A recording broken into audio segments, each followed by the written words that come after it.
Hi there, this is John Wilkinson again from History Made Easier. I'm going to look at appeasement in a different way by asking the question, was there a chance to stop Hitler before it came to Poland and World War II? And if so, when? And I'll do so by looking at each move Hitler made separately, and so each act of appeasing him separately. There are other factors to appeasement to consider, which of course I discuss in my ebook, Germany and World War II. But in this presentation, I'm focusing only on whether a move against Hitler was viable or not. Now I should add that I won't be providing you with the answers, though I think I give some hints. You need to think about the history you have learned and reach your own conclusions. But I will provide you with factors to consider. And as I'm always saying, we can disagree in history, and you can disagree with the examiner, so long as you support your conclusions. If we begin by considering rearmament, we must first ask whether a move against Hitler should have been made when he left the disarmament conference in 1933 or when he went public with the Freedom to Rearm rally in 1935. When Hitler walked out of the disarmament conference, Germany was at its weakest, but the failure of the conference gave Hitler the excuse to rearm openly. While giving Hitler the excuse to leave the League also gave him the freedom of action he wanted to have. At the Freedom to Rearm rally, he let the world know that Germany had increased its army to 300,000 men, and he announced a return to conscription in the form of 1-year national service, which would increase Germany's army to over 500,000 men, as well as leaving more trained men in the reserves year on year. So his army was still small, but was set to grow stronger. And we should also add that Göring did announce that Germany had an air force of 2,500 planes, which was more worrying to neighbouring countries than the size of the army. So we come to the remilitarisation of the Rhineland in 1936. If Hitler's move had been successfully challenged by the French army, he would have been humiliated. This would have lost Hitler the support of the German army, and most likely of the German people too. It could have led to his downfall. Most of Germany's generals were extremely worried, convinced that any German force would be easily repelled by the French. General Blomberg, the German army's commander-in-chief, persuaded Hitler to use only a small force, lest a full-scale military exercise caused the French to mobilise. And he had reserved the right to withdraw if the French moved in their own troops. It was a gamble, and it was a nervous night for Hitler and for the German army. Hitler was to later say that the 48 hours following the march into the Rhineland were the most nerve-wracking in my life, and that a retreat on our part would have spelled collapse.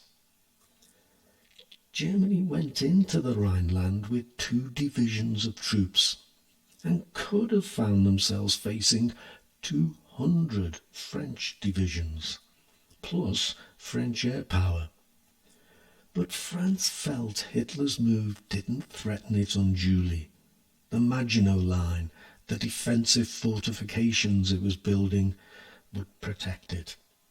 As it was, though, it left Hitler in a much stronger position militarily and strategically. Germany, as well as stationing troops in the region, would quickly build fortresses.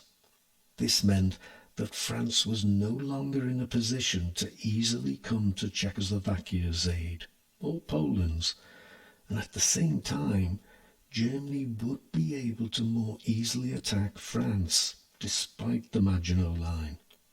It was an extremely significant turning point. The Spanish Civil War, which started in 1936, carried more risk. The Italians had nearly 50,000 men in Spain at any given time and sent more than 600 fighter planes, as well as artillery, small tanks and machine guns. The Germans sent their famous Condor Legion, numbering about 5,500 men, and planes that were to become very well known and feared in World War II, the Messerschmitt, the Heinkel and the Junker, the dive bombers that were to terrify Europe in the German Blitzkrieg. The Germans also sent 200 tanks, as well as artillery and some 10,000 troops. But Britain and France, with their superior naval power, could have prevented most of the Italian and German forces reaching Spain, and the Soviet Union would have liked to have joined forces with them in an anti-fascist alliance.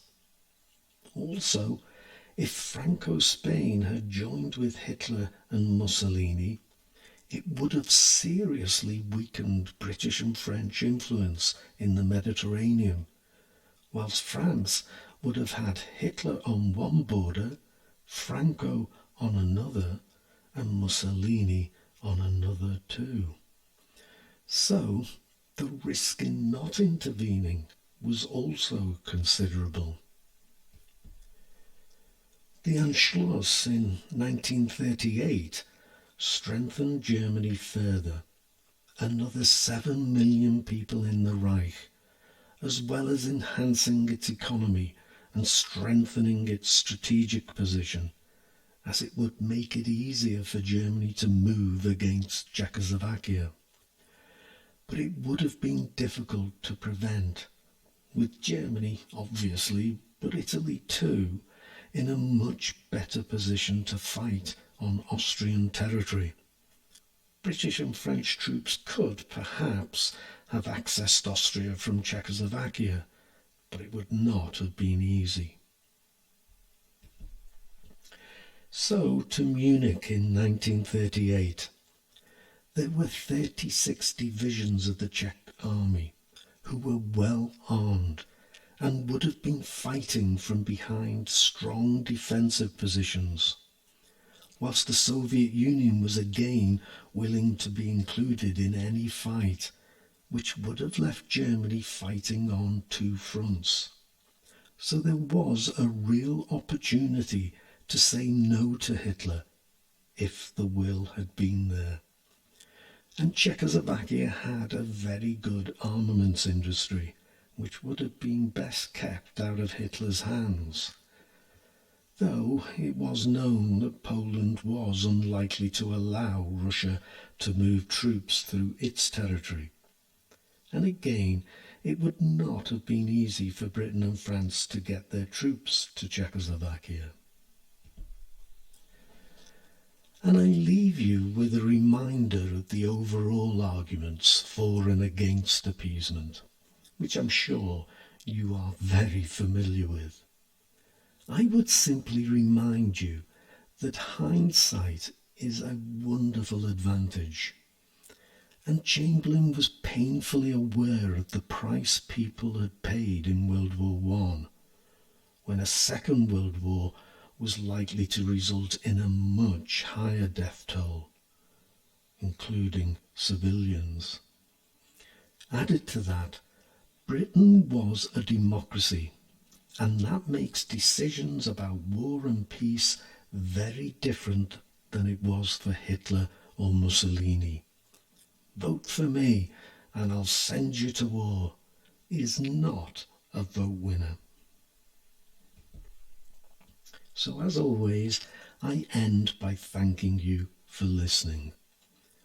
I do hope your studies are going really well and that I'm able to help you in some small way. Don't forget, I may have tutorial slots available if you think you would benefit from them. I'll make the price affordable for your parents. I'm not out to make my own killing.